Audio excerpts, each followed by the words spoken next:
திமுக தீய சக்தி யார் சொல்லியிருக்கணும்? எடப்பாடி சொல்லலை. அதனுடைய விளைவு தான் இப்போ விஜய்க்கு முதலமைச்சர் நாற்காலிக்கு வருவதற்கான தகுதி அதுதான். பிடபிள்யூவில், ஹைவேஸில், மின்சாரத்துறையில் எல்லாம் பல லட்சம் கோடி ஊழல் நடந்திருக்கு. அப்போ அதிமுக அழிஞ்சு போயிரு. விஜய்க்கு ஆதரவு கொடுத்தா விஜய்க்கு ஆதரவு கொடுத்தா அதிமுக அழிஞ்சு. தேர்தலுக்கு முன்பே ராகுலும் விஜயும் தொடர்பில் இருந்தாங்க. விஜய்க்கு 41 பேர் மரணம், மிகப்பெரிய இக்கட்டு, 10 நாள் வீட்டை விட்டே வெளியே வரல.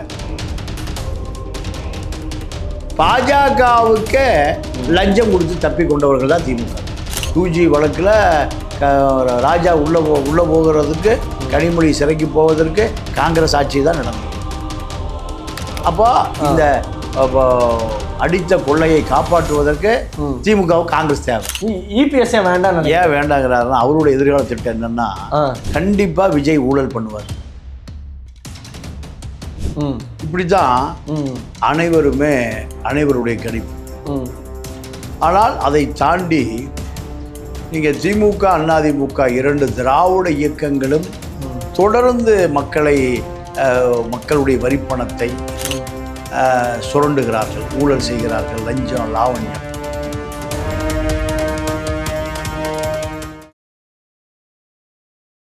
வணக்கம். இன்னைக்கு நம்ம கூட பார்த்தோம்னா தமிழ பாண்டியன் அவர்கள் இருக்காரு. தமிழக அரசியல் பற்றி பல்வேறு விஷயங்கள் அவர்கிட்ட பேச போகிறோம். வாங்க பேசலாம். சார் வணக்கம். சார் வணக்கம். எப்படி இருக்கீங்க சார்? நல்லா இருக்கேன். கண்டிப்பாக சார். தமிழக அரசியல் பற்றி பல்வேறு விஷயங்கள் பேச போகிறோம். நம்ம பார்த்துருப்போம், இந்த தமிழக சட்டமன்ற எலெக்ஷனில் விஜய் அவர்கள் வெற்றி பெற்றிருக்காரு. முதல்படியாக அந்த வெற்றியை எப்படி பார்க்குறீங்க? ஏன்னா திமுக அதிமுக இருபெரும் கட்சிகள் இருக்காங்க. எல்லாரையும் தாண்டி ஒரு 108 107 சீட்ஸ் எடுத்து இன்னைக்கு முன்னிலை இருக்காரு. இவ்வளோ பெரிய வெற்றி சாத்தியம்னு உங்களுக்கு தோணுச்சா? இல்லை, அதாவது திமுகவுக்கு எதிராக ஒரு மாபெரும் மக்கள் ஒரு வெறுப்பு, அது அதிமுகவுக்கு வாக்காக மாறும். இப்படிதான் அனைவருடைய கணிப்பு. ஆனால் அதை தாண்டி நீங்க திமுக அதிமுக 2 திராவிட இயக்கங்களும் தொடர்ந்து மக்களுடைய வரிப்பணத்தை சுரண்டுகிறார்கள், ஊழல் செய்கிறார்கள், லஞ்சம், லாவண்யம். பல பேர் பல ஆயிரம் கோடி திருடுறான். இதெல்லாம் நீங்க தேர்தலுக்கு ஒரு திமுக 10,000 கோடி ரூபாய் லஞ்ச பணம் கொடுத்துருக்காங்க. ஒரு வேட்பாளர் தொகுதிக்கு 2,000 ரூபா, 2 லட்சம் பேருக்கு 40 கோடி ரூபாய், பூத்து செலவுக்கு 10 கோடி ரூபாய், 50 கோடி ரூபாய், 200 தொகுதிக்கு ஏறக்குறைய 10,000 கோடி ரூபாய் லஞ்ச பணம். அப்போ இந்த லஞ்ச பணம் 10,000 கோடி ரூபா, திமுக 10,000 கோடி, அதிமுக 10,000 கோடி. அதிமுக முன்னாள் திருடர்கள், திமுக இந்நாள் திருடர்கள். அப்போ எப்படி இந்த 10,000 கோடியை இவர்களால் திருட முடிஞ்சதுங்கிற கோபம் 2 திராவிட இயக்கங்கள் மீது மக்களுக்கு கடுமையாக சமூக வலைதளங்கள் தான் இந்த புரட்சியை உருவாக்குச்சு. இந்த அரசியல் விஜயை பொறுத்த வரைக்கும் 2 வருட காலமாக திமுக தீய சக்தி,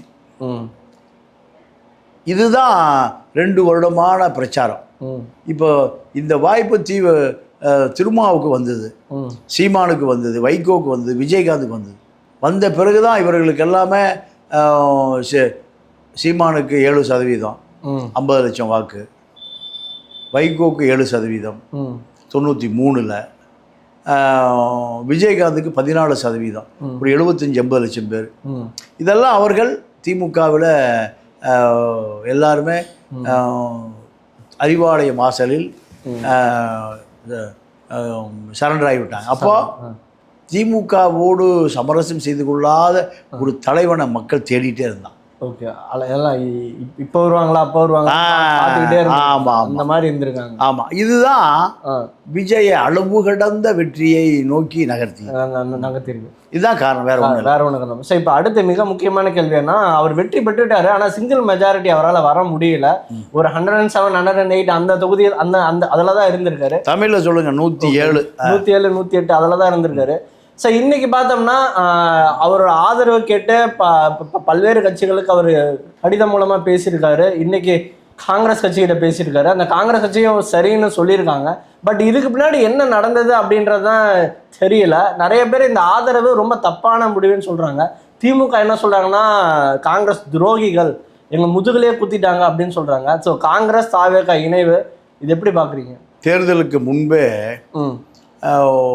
ராகுலும் விஜயும் தொடர்பில் இருந்தாங்க. விஜய்க்கு 41 பேர் மரணம், மிகப்பெரிய இக்கட்டு, 10 நாள் வீட்டு விட்டே வெளியே வரல. அப்போ ஆறுதல் சொன்னதே ராகுல் காந்தி தான். அப்போ திமுகவினர் பாஜகவோடு கள்ள தொடர்பில் இருக்கிறார்கள்னு தெரியும். ஏன்னா திமுக ஆண்டு 5 ஆண்டு காலமும் பாஜக எந்த வழக்கும் போடலை. செந்தில் பாலாஜி மீது போட்ட வழக்கு கூட அதிமுக ஆட்சி காலத்தில் இருந்தபோது செஞ்ச ஊழலை திமுகவே போட்ட வழக்கு தான். 5 ஆண்டு காலம் திமுக மூர்த்தி மீதோ, நேரு மீதோ, ஏவா வேலு மீதோ, சேகர் பாபு மீதோ, இவர்கள் தான் ட்ரெஷரர்கள், தேர்தல் ட்ரெஷரர்கள். செந்தில் பாலாஜி இவர்கள் மீது எந்த வழக்கும் பாயலை. அப்போ பாஜகவுக்கே லஞ்சம் கொடுத்து தப்பி கொண்டவர்கள் தான் திமுகவினர். சரியா? அப்போது இதெல்லாம் காங்கிரஸ் வெளியேறுவதற்கு ஒரு காரணம், தேர்தலுக்கு முன்பே வெளியேறுவதற்கு ஒரு காரணம். இந்த காரணம் இப்பொழுது கடுமையான தோல்வி திமுக கூட்டணி. இப்போ காங்கிரஸ் என்ன நினைக்குதுன்னா, இப்போது தாவேகாவோடு போனால் நமக்கு குறைஞ்சது ஒரு 25 எம்எல்ஏவாவது கிடச்சிருப்பாங்க. திமுகவுக்கு எதிரான அலையில் காங்கிரஸுக்கு காணா போச்சு. அப்போ இந்த அரசியலை இனிமேல் திமுகவோடு இணைந்து செய்தால் எந்த பலனும் இல்லை. வளர்கிற கட்சி தாவேகா தான். அதனால தான் தாவேகாவோடு அவர்கள் இணக்கமாக போகிறார்கள். தாவேகா காங்கிரஸ் கூட்டணி உருவாவதற்கு காரணம் இப்போ வர்ற உள்ளாட்சி தேர்தல் இருக்குது. உள்ளாட்சி தேர்தலில் திமுக நீங்கள் எந்த அளவீடும் கொடுக்காது. ஆனால் தாவேகா 10% கொடுக்குது. உதாரணத்துக்கு சென்னையிலே மாமன்றம் 200 சீட்டு, 10%னா 20 சீட்டு கிடைக்கும். 20 சீட்டில் காங்கிரஸ் மாமன்ற உறுப்பினர் வெற்றி பெற வாய்ப்பு இருக்குது. கம்யூனிஸ்டுகளுக்கு 10%னா அவங்க ஒரு 20 சீட்டு ஜெயிப்பதற்கு வாய்ப்பு இருக்குது. இப்படி பல வாய்ப்புகள் இருக்குது. அதை எதிர்கால அரசியலை கவனத்தில் எடுத்து தான் காங்கிரஸ் தாவேகாவோடு போவதற்கு காரணம். சார், ஆனால் இன்னைக்கு திமுக வந்து காங்கிரஸ் துரோகிகள்னு சொல்கிறாங்க, எங்கள் முதுகிலே குத்திட்டாங்க, வெறும் 2 அமைச்சர் பதவிக்காக எங்களை விட்டு போகிறாங்க காங்கிரஸ் அப்படின்ற மாதிரிலாம் ரொம்ப ஓப்பனாகவே துரோகிகள்னு சொல்கிறாங்க. இது இது இப்படி பேசலாமான்னு சொல்கிறேன். அதாவது காங்கிரஸ் தமிழ்நாட்டில் வாக்கே இல்லை. அப்படியே திமுக வச்சுருந்தது. என்ன காரணம்னா, கருணாநிதி காலத்திலிருந்து காங்கிரஸோடு கூட்டணி. முதல்ல பாஜக வருவதற்கு முன்பு காங்கிரஸ் மத்தியில் ஆட்சி அமைக்கும். 2014 மோடி வருவதற்கு முன்பு வரை காங்கிரஸ் ஆட்சி தான். மன்மோகன் சிங் தான் பிரதமர். அப்போது இவர்கள் திருடியதை அமலாக்கத்துறை, வருமான வரித்துறை, அந்நிய செலாவணி மோசடித்துறை, இதிலிருந்து தப்பித்து கொள்வதற்காக காங்கிரஸோடு திமுக நட்பில் இருந்தது. வேற எந்த காரணமும் இல்லை. வேற ஓகே. இப்போது துரோகி திமுக வசைபாடுவதற்கு திமுகவினர்களுக்கு தகுதி இல்லை. ஏன்னா இத்தனை ஆண்டு காலம் காங்கிரஸ் தன்னை காப்பாற்றியது. நீங்கள் 2G வழக்கில் ராஜா உள்ளே போகிறதுக்கு, கனிமொழி சிறைக்கு போவதற்கு காங்கிரஸ் ஆட்சி தான் நடந்தது. காங்கிரஸ் ஆட்சியில் தான் நடந்தது. அப்போ இவர்கள் ஊழல் செஞ்சதே காங்கிரஸ் ஆட்சியில் தானே. திமுக 1.25 லட்சம் கோடி யார் ஆட்சி காலத்தில்? காங்கிரஸ் ஆட்சி காலத்தில்.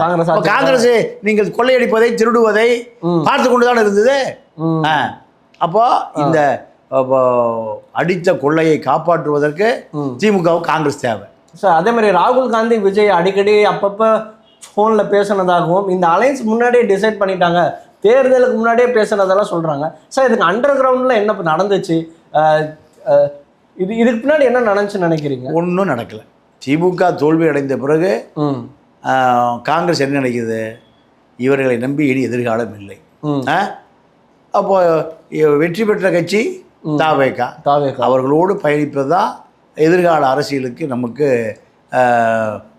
கட்சி வளர்த்துவதற்கு ஓகே ஒரு வாய்ப்பாக அமையும். இவ்வளோதான். பெரிய அண்டர் கிரவுண்ட் டீலிங் என்ன அடியில் அண்டர் கிரவுண்ட் வெட்டியாக போய் சந்திச்சுக்கிட்டாங்க. இல்லை பின்னாடி இதுக்கு பின்னாடி ஏதாவது துரோகம் ஒரு துரோகம் இல்லை சார். நான் 5 சீட்டில் இடத்த துரோகம் பண்ண முடியும். 5 சீட்டு ஜெயிச்சிருக்கு காங்கிரஸ். இதில் என்ன துரோகம் பண்ண முடியும் சார்? இப்போ இன்னைக்கு இந்தியா அலையன்ஸ் இருக்குது சார். இந்தியா முன்னாடி இந்தியா முழுக்கவே அந்த அலையன்ஸ் கூட்டணி இருக்குது. இனிமேல் திமுக அந்த கூட்டணியில் இருக்குமா, வெளியே போகுமா? ஏன்னா காங்கிரஸ் வேணான்னு சொல்லிட்டு போயிட்டாங்க. இப்போ அவங்க ஒரு ஆதங்கத்தில் இருப்பாங்க. என்ன முடிவு எடுப்பாங்கன்னு நினைக்கிறீங்க? இல்லை, இந்தியா கூட்டணி இனிமேல் எடுபடாது. இந்தியா கூட்டணி உடைத்து கொண்டு 3வது கூட்டணி வந்துடுச்சு. இந்தியா கூட்டணியை தாண்டி 3வது கூட்டணி ஒன்று உருவாக போகுது. அப்போ அப்படி உருவாகிற பொழுது நீங்கள் இந்தியா கூட்டணி எந்த வெற்றியும் இனிமேல் பெற முடியாது. இந்தியா கூட்டணிக்குள்ள யாரும் வரல. மம்தா பானர்ஜி வரல, பல கட்சி தலைவர்கள் வரல. அப்போ இந்தியா கூட்டணி இனிமேல் உடைந்து போகும். எந்த ஆக்கப்பூர்வமான அரசியலும் டெல்லியில் நடக்காது. Okay sir. அடுத்தபடியாக அதிமுக இன்னைக்கு காலையிலேருந்தே பார்த்தோம்னா அது மிகப்பெரிய விஷயமா போயிட்டு இருக்கு. அதிமுகலே 2 அணிகள் இருக்கிறதாகவும், ஒருத்தர் வந்து விஜய் கூட போகலான்னு சொல்றதாகவும், இன்னொருத்தவங்க வேணான்னு சொல்றதாகவும் ஒரு இன்ஃபர்மேஷன் இருக்கு. இந்த பிரச்சனை எப்படி பார்க்குறீங்க? இல்லை, அதிமுக பொறுத்த வரைக்கும் லீமா ரோஸ் 100 கோடி ரூபாய் தேர்தல் நிதி லீமா ரோஸிடம் வாங்கி கொண்டு எடப்பாடி அவருக்கு ஒரு எம்எல்ஏ சீட் கொடுத்தார். சட்டமன்றத்தில் வெற்றி பெற்ற லீமா ரோஸ் விஜயோடு போவதற்கு விரும்புது. விஜயோடு கூட்டணி வைத்து கொண்டால் ஆளுங்கட்சி தனக்கு ஒரு அதிகாரம் வரும்னு அந்த அம்மா நினைக்குது. ஆனால் எடப்பாடி அந்த அம்மாவுக்கு அதிமுக சட்டமன்ற உறுப்பினர் பதவியை சில 100 கோடிகளுக்கு விலை பேசி வித்துட்டார். இப்போ அந்த அம்மா என்ன நினைக்குது? 5 ஆண்டு காலம் எதிர்கட்சி கூட இல்லாமல் அரசியல் பண்ண முடியாது. அப்போ ஆளுங்கட்சியோடு கூட்டணி வைத்துக் கொள்வதற்கு அந்த அம்மா விருப்பப்பட்டு பேட்டி கொடுக்குது. லீமா ரோஸை அதிமுகவில் கொண்டு வந்து சேர்த்தது வேலுமணி. அப்போ வேலுமணியும் லீமா ரோஸும் திட்டமிட்டு அதிமுகவை உடைக்க நினைக்கிறார்கள்னு எடப்பாடி நினைக்கிறார். சிபி சண்முகம், விஜய் பாஸ்கர், வேலுமணி 3 பேரும். ஆனால் எடப்பாடி என்ன நினைக்கிறாருன்னா, இன்னைக்கு சட்டமன்ற கூட்டம் நடப்பதாக இருந்தது, தள்ளி வச்சிட்டார். ஏன் தள்ளி வச்சிட்டாருன்னா, அங்கே பெரிய குழப்பம் வர வாய்ப்பு இருக்கு. வேலுமணி ஒரு முடிவு. என்ன முடிவுனா, எப்படியாவது தாவேக்காடு கூட்டணி வச்சுக்கலாம் இந்த திட்டம். லீமா ரோஸ் என்ன நினைக்குது? விஜயோடு கூட்டணி வைத்து கொண்டால் நமக்கு ஒரு எதிர்காலம் இருக்குன்னு நினைக்குது. சிவி சண்முகம் தனித்து நிற்பதனால எந்த பலனும் இல்லை. 5 ஆண்டு காலம் நமக்கு எதிர்கட்சி தான். இப்போ அவர் எம்எல்ஏ ஆகிட்டார், மந்திரி ஆகலாம் எம்எல்ஏ ஆகிட்டார். இப்போ அவருக்கு எம்பி தொகுதியை ராஜினாமா பண்ண போகிறாரு, எம்எல்ஏவாக இருக்க போகிறாரு, சட்டசபைகள் போக போகிறாரு. அப்போ அது அவருக்கு என்ன பயன்படும்னா, ஆளுங்கட்சியோடு சேர்ந்தால் ஒருவேளை நாளைக்கு ஒரு மந்திரி பதவி கிடைக்கும். கூட்டணி சேரலைன்னா எந்த பதவியும் கிடைக்காது. ஓகே, அதுக்கு தான் இவ்வளோ ஆசைப்படுறாங்க. வேற என்ன, இவர்கள் எல்லாமே சுயநலம். அந்த பதவிக்காக தான் இவ்வளோ போட்டி. ஆனால் இபிஎஸ் ஏன் வேண்டான்னு ஒரு முடிவில் இருக்காரு. விஜய் கிட்ட போய் நம்ம கேட்கறதா அப்படின்னு ஒரு ஈகோ இருக்குமா? இல்லை, ஈகோலாம் இதில் இல்லை, அரசியல் தான். இபிஎஸ் ஏன் வேண்டாம்? ஏன் வேண்டாங்கிறாருன்னா, அவருடைய எதிர்கால திட்டம் என்னன்னா, கண்டிப்பாக விஜய் ஊழல் பண்ணுவார். எப்படி மணல் கான்ட்ராக்ட் சேகர் ரெட்டிக்கு மணல் கொடுப்பார், ராமச்சந்திரன்கிட்ட மணல் சவுடு மண் கான்ட்ராக்ட் போகும், டாஸ்மார்க்கு ஊழல் நடக்கும், விஜயுடைய ஆட்கள் பூரா டாஸ்மார்க்கை கடை எடுப்பான். இதெல்லாம் எதிர்த்தா மக்கள் நம்மளை நம்புவோம். எதிர்கட்சியா திமுக டோட்டலாக சரண்டர் ஆயிடுச்சு விஜய்கிட்ட. எங்கள் மேலே எந்த வழக்கும் போட்டுறாதீங்க. ஏன்னா 5 ஆண்டு காலத்தில் 5 லட்சம் கோடி ரூபாய் ஊழல் நடந்திருக்கு. உள்ளாட்சித்துறையில், சுகாதாரத்துறையில், பிடபிள்யூவில், ஹைவேஸில், மின்சாரத்துறையில் எல்லாம் பல லட்சம் கோடி ஊழல் நடந்திருக்கு. இந்த ஊழலை பிரதான கட்சியான திமுக கையிலே எடுக்காது. ஏன் எடுக்காதுன்னா, அவர்கள் விஜயை பார்த்து ஊழல் கட்சினா நீங்கள் செய்த ஊழல் கோப்பு இருக்குது, உங்கள் மேலே நடவடிக்கை எடுக்க போகிறோன்னு திமுக மீது, அமைச்சர்கள் மீது நடவடிக்கை பாயும். அதுக்கு இருக்குன்னு நினைக்கிறீங்க? அது மாதிரி நடக்கும்னு நினைக்கிறீங்களா? அது இன்னும் 15 நாளில் தெரியும். நான் ஊழலை ஒழிப்பேன்னா அவரை முதல்ல ஒழிக்கணும்ல. ஊழலை ஒழிக்கணும், ஊழல் செஞ்சவனையும் ஒழிக்கணும்ல. மக்கள் காசை பறிமுதல் செய்து மக்களுக்கு கொடுக்கணுமா இல்லையா? கண்டிப்பா. அப்போ அதுதானே இவர் வாக்குறுதி கொடுத்துருக்காரு. அப்போ திமுக கண்டிப்பாக எதிர்க்கட்சி வேலையை செய்யாது. அப்போ எதிர்க்கட்சி வேலை யாருக்கு அந்த வாய்ப்பு வருது? எடப்பாடிக்கு வருது. அப்படி எடப்பாடிக்கு வருகிற போது அவரோட கூட்டணி சேர்ந்தா எப்படி எதிர்க்கட்சி வேலை செய்ய முடியும்? 5 ஆண்டு காலம் கழிச்சு மீண்டும் ஆட்சிக்கு வருவதற்கு எடப்பாடி இப்பவே விஜயம் போட்டார், ஒரு அடித்தளம் போட்டிருக்காரு. சரி, இந்த நேரத்தில் எனக்கு இன்னொரு கேள்வி வருது. அதிமுக ஆல்ரெடி 5 வருஷம் ஆட்சியில் இல்லை, இதுக்கப்புறமா 5 வருஷம் ஆட்சியில் இல்லைன்னா ஒரு 10 வருட காலம் ஆட்சியில் இல்லாத ஒரு கட்சியை எல்லாராலையும் அதை பண்ண முடியாது. திமுக அதை பண்ணியிருக்காங்க, பட் அதிமுக வந்து அதை பண்ண முடியுமா? 10 வருஷம் ஆட்சியில் இல்லைன்றப்போ எல்லாரும் ஒவ்வொரு இதுக்கு போயிட மாட்டாங்களா? ஒவ்வொரு கட்சிக்கு போக மாட்டாங்களா? அப்போ அமைச்சர் சி வி சண்முகம் சொன்னது ஓரளவு சரியான கருத்து தாங்க. இல்லைங்க, அதாவது நீங்கள் சொல்கிறது பூரா தலைவர்கள் தான். கட்சி மாறிட்டே இருப்பான். தொண்டை எந்த கட்சிக்கும் போக மாட்டான். தொண்டை அவன் ரெட்டைகளில் தான் இருப்பான். அவனுக்கு கட்சி மாறினாலும் ஒன்று தான், கட்சியில் இருந்தாலும் ஒன்று தான். எந்த பலனும் இல்லை, எந்த பணமும் இல்லை. அதனால் பல கட்சி தொண்டர்கள் பலவர் கருணாநிதி எம்ஜிஆர் உயிரோடு இருந்தபோது 10 வருஷம் அதிகாரமே இல்லாமல் தான் இருந்தது. 77 ஆட்சி பறி கொடுத்த கருணாநிதி 89 தான் 12 வருஷம் கழிச்சு தான் வந்தார். கட்சி விட்டானா போயிட்டானா? யாரும் போகல. எல்லாம் எங்கே இருந்தான்? திமுக தான் இருந்தான்.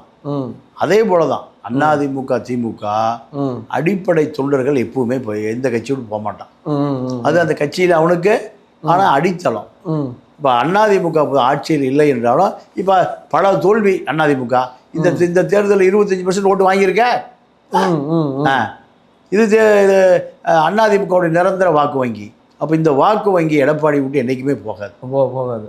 எம்ஜிஆருடைய இரட்டை இலைய யார் தலைமைக்கு வருகிறார்களோ அவர்களுக்கு இந்த வாக்கு வங்கி தொடர்ந்து இருக்கும். அதனால இந்த வாக்கு வங்கியை வைத்து இன்னொரு 10% செஞ்ச முதலமைச்சர் ஆகலாம். ஓகே சார், அதே மாதிரி விஜய் அவர்கள் இபிஎஸோட வீட்டுக்கு போய் பார்த்ததா ஒரு தகவல் போயிருக்கு. ஒரு பிளாக் கலர் காரு உள்ள போயிட்டு வெளியே வந்துச்சு. ஆனா உள்ள யாரு இருக்கான்னு தெரியல. விஜய் தான் போனாரா இல்லை ஆதவர்ஜனமான்னு தெரியல. என்ன நடந்துச்சு? விஜய் தான் போனாரா? இல்லை, விஜய் போனாரு, சங்கீதா போனாங்க, அப்புறம் திரிஷா போனாங்க. நீங்க இது ஏதோ ரகசிய சினிமா ஷூட்டிங் இல்லை. ஓகே, இது ஒரு சினிமா ஷூட்டிங்லாம் இல்லை. முட்டாள்கள் அவன் அறிவுக்கு தகுந்த மாதிரி ஏதோ ஒரு செய்தியை கிளப்பி விடுவோம். நீங்கள் எடப்பாடி வீட்டுக்கு விஜய் கருப்பு காரில் முக்காடு போட்டுட்டு கருப்பு ட்ரெஸ்ஸு போட்டு அங்கே இந்த கேள்விங்க. அதாவது மீடியா இன்னைக்கு இவ்வளோ வளர்ந்துருச்சு. ரெண்டாவது எடப்பாடி வீட்டுக்கு முக்காடு போட்டுட்டு விஜய் போகிறாருன்னா சிரிப்பான். இல்லை, இது இந்த கேள்வி ஏன் வருதுன்னா அங்கே ஆல்ரெடி பாஜக இருக்காங்க, அந்த மதவாத சக்திகளோட கூட்டணி இல்லைன்னா விஜய் அவர்கள் சொல்றாரு. இப்படி இருக்கிறப்ப அதை அவர் அப்ரோச் பண்ணதே பல்வேறு நபர்கள் மத்தியில் ஒரு அதிருப்தியை உருவாக்கியிருக்கு. இல்லை, அப்போ அவர் போனாருன்னு சொல்கிறீங்களா? இல்லை, அந்த மாதிரி தகவல்கள் தான் இன்னைக்கு. இல்லைங்க, அதாங்க மனநோயாளிகள் இருக்கான்ல, பைத்தியக்காரன்னு சொல்லியிருப்பான்ல, அவன் இது போய் செய்தியை பரப்புவான். அதெல்லாம் உண்மையே அல்ல. அதை நம்ம பேசினா நாமும் அதே போல மனநோயாளின்னு பார்க்குற முடிவு பண்ணிக்குவோம். சார், அதிமுக இன்னும் 2 அணிகளா உடையும். ஏற்கனவே அதிமுக 2-3 உடைஞ்சிருக்கு, இன்னுமே 2 உடையும் சொல்றாங்க. அது அப்படி அடங்க வாய்ப்பு இருக்கா? இல்லை, எனக்கு தெரிஞ்ச வரைக்கும் அதிமுக 2-3 எங்கேயுமே உடையில. ஒரே கட்சியாக தான் இருக்கு. யாருக்கிட்ட? எடப்பாடி. இன்னைக்கு காலையில அந்த பிரச்சனைகள் படி அதுங்க 4 உடைஞ்சது, 7 உடைஞ்சது, 10 உடைஞ்சு இப்படி கதை வந்துட்டு தான் இருக்கு. இது திமுக திட்டமிட்டு செய்கிற செய்தி. ரெட்டைலை என்னைக்கு உடைஞ்சுது?